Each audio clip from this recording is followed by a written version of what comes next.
Hey, I'm Zane. I'm Seth. That's right. This is a great start. So we just want to take a little time. Aaron asked if we could share some of the vision of what's happening with Life School, within Love and Life. And first of all, I just want to say I wish we were with you guys. But obviously we're here in Santa Cruz.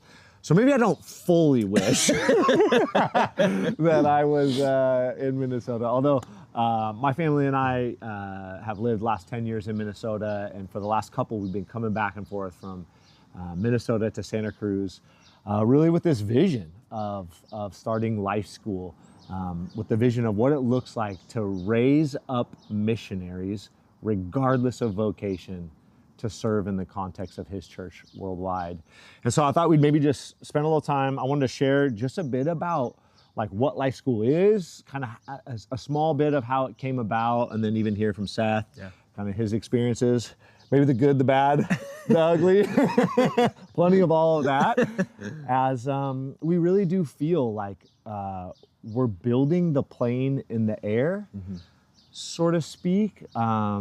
We're a part of a global ministry called Torchbearers, which does Bible schools all over the world, and they're kind of short 9-month gap year type programs. But even those are different than what we're doing. And so we didn't really feel like we had a model that we could just work off of. It's been, how would you say it? Building the plane in the air? Building the plane in the air is the best way to say it, yeah. And so what really happened is there's a guy who went through Grace Church. His name's Josh Coker. He was in my small group when we first moved out to Minnesota. And we were out in the water one day surfing on a trip, and someone in the water said, "That guy has been in the military, hasn't he?" To which I was kind of like, wait, how do you know he's been in the military? And the guy said something that like has revolutionized the way I think about discipleship and formation. He said, all those military guys have a similar DNA. And it hit me.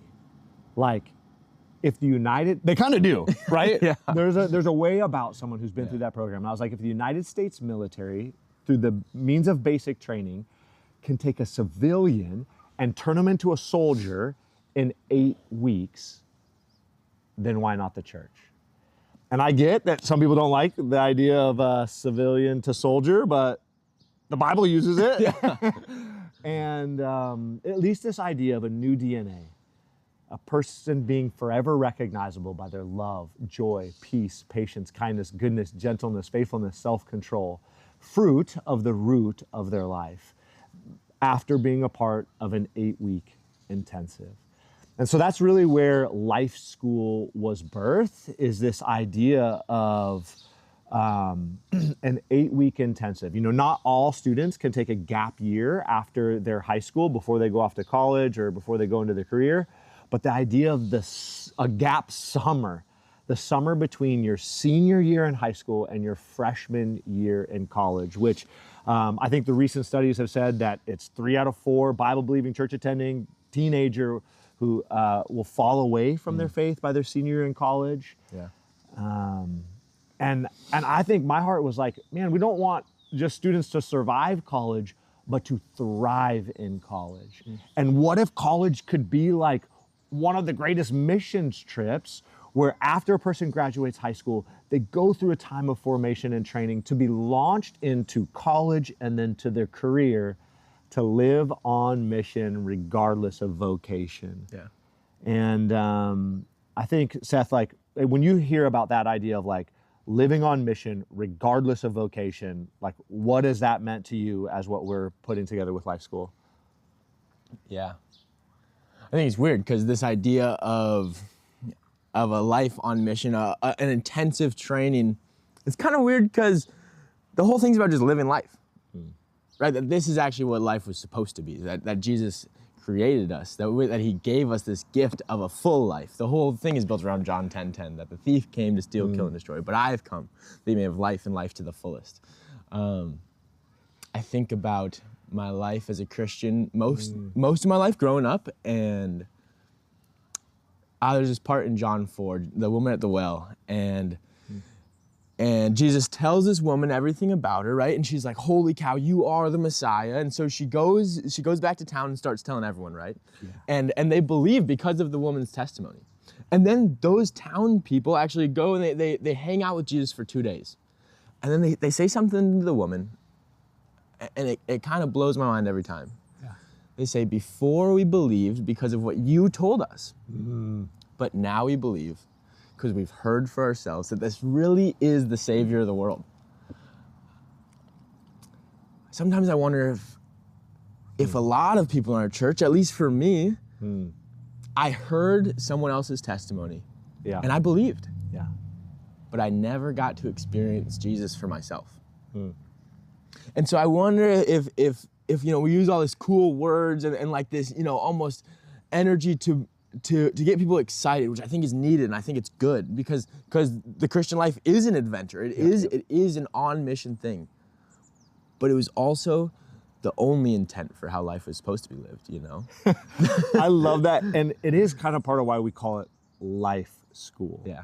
Like there's a part where we want students to come to experience Christ's life in everyday life. When we say we want students to live on mission regardless of vocation, that's not the radical Christian life. That's the normal Christian life. Yeah. And so that's why we just call it life school. And we do have, a process of which they go through in the 8 weeks. We look at sort of spiritual disciplines, but reframed as rhythms of grace. So these rhythms that we incorporate into our life, that God does a work in us, that he might do a work through us. So we'd have times of intensive Bible study and prayer and Bible reading and memorizing, community, fellowship, mission, service, fasting, Sabbath, solitude. And we work this into the program as part of the Lord to do that work in us, that he might do the work through us. Yeah. And I think you kind of hit on something. In some ways, it's not like we feel like we have some secret sauce. Yeah. It's basic, authentic Christian life. Yeah. Where someone comes to understand Christ's life, that fullness of life, John 10:10, and then they want to share his life, Christ's life, with the world. And so our hope is really for a student who graduates high school before they go off to college, or maybe somewhere in their college career, would come and spend this time of intensive and then know what it is to live on mission. So we have classes, we do 5-ish outreaches a week where we're in the community because we have a heart for Santa Cruz. Maybe just a little backstory about even Santa Cruz. One thing is my family and I, we prayed for Santa Cruz for 20 years. Heard that it was one of the least churched areas in America, with the highest homeless population per capita in America, and one of the highest drug overdose in America. And so what was interesting is this is like, in some ways, such a dark place, although it's so beautiful on the outside. Yeah. There's a lot of brokenness. Yeah. But the thing that's kind of the most crazy to me is, maybe you guys have even seen, I'm not sure, but Santa Cruz skateboards. Santa Cruz skateboards and Santa Cruz mountain bikes are known around the world. I've been in Europe and I've seen people with shirts that say Santa Cruz skateboards, which is kind of weird because Santa Cruz is not that big of a town in a sense. No. But here we are in this little place in this, corner of California, and out of this little place, the message of skateboarding and surfing and mountain biking has been spread around the world. Yeah. From this little town. What's also crazy about that is, before I ever knew, and we prayed about Santa Cruz, and it was 20 years in the making, Santa Cruz actually means Holy Cross. How crazy that there's people all over the world wearing Santa Cruz skateboards, and yet the core of what it actually means is Holy Cross. And I think our prayer has been, Lord, what if you would spread the message from this little place all around the world of the Holy Cross, the cross of Christ, the death, life, and resurrection of Jesus. It's right next to San Francisco, tech hub, and so much of culture has spread out of there. And so our heart is that God would start a movement here of Christ's life and spread it around the world. But how about Seth, like for you, tell me a little bit, or tell us a little bit about your experience as a student. Yeah. My first year, I came as a student. I had just come from a year-long Bible school, and so, which was great. I loved it. And it's just a lot of information. New teacher every week. You're going through classes every day. It's like an intensive school. Yeah, I went to one as well, another Torchbearer Center. It was a 9-month, and it was great for me. It was very much in a classroom and learning. It's kind of what I needed in that phase. But our vision was a little bit different for this. Yeah, and so I think it was kind of perfect how it was set up, and Zane was the one that sent me to Bible school and then told me to come out here, and so he was kind of the orchestrator in it all. But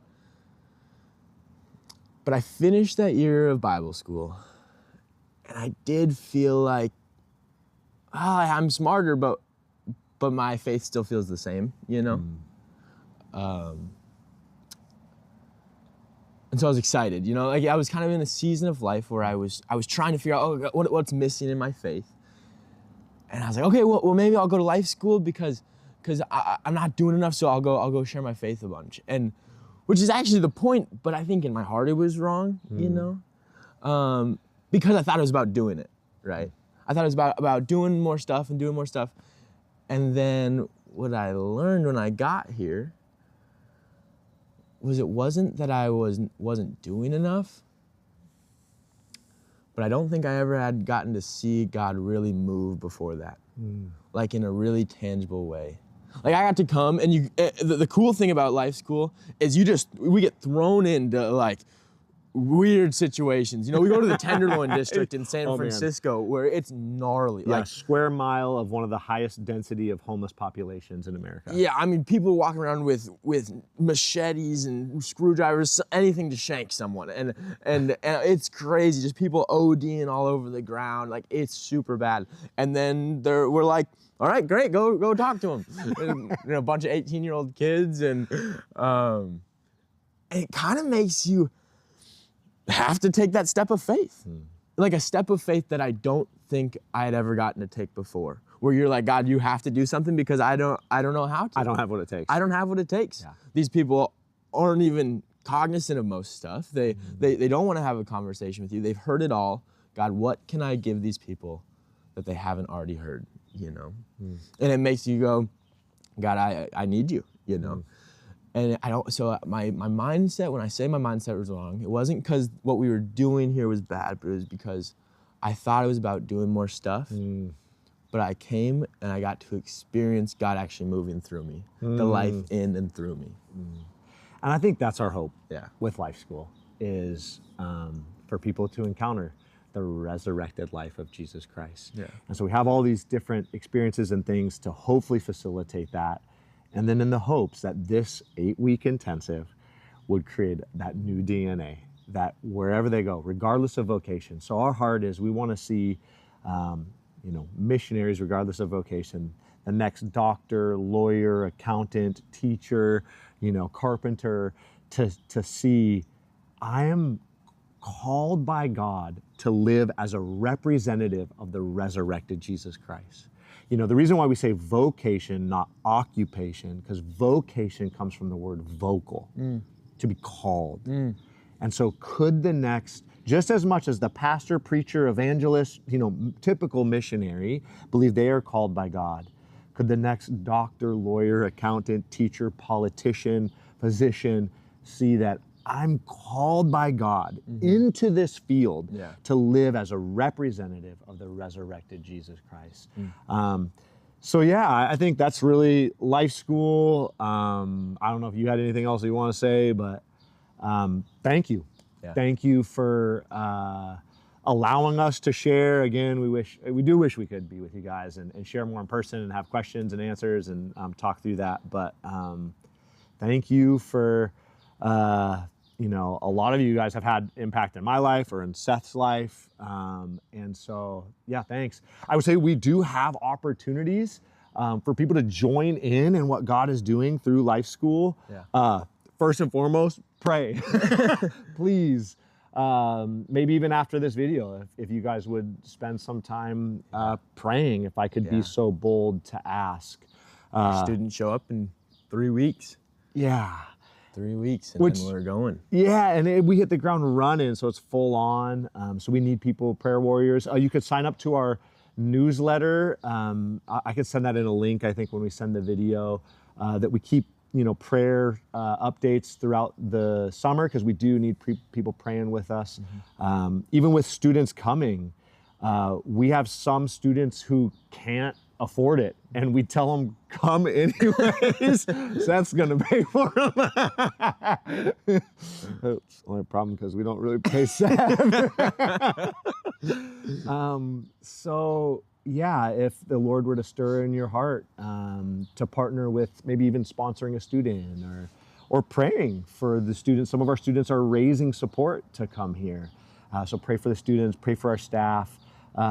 Camp Santa Cruz, that could be a whole nother video. We won't go through that, but this place back in the 1800s was set aside as a place for a denomination of churches to get together.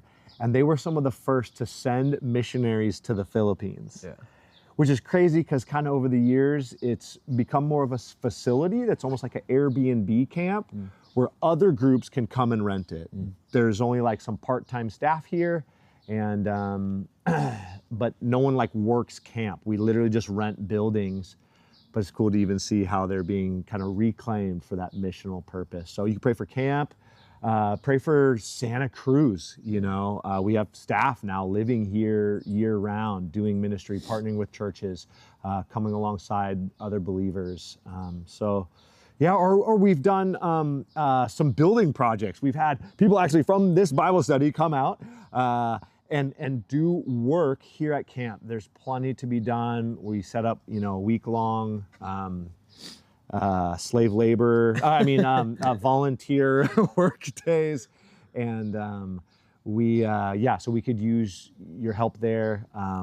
But really, man, we just want to say thanks. Thank you so much for hearing our hearts and partnering with Life School and what the Lord is doing in and through this ministry to raise up the next generation, to reach the lost with the good news of Jesus Christ. So thanks.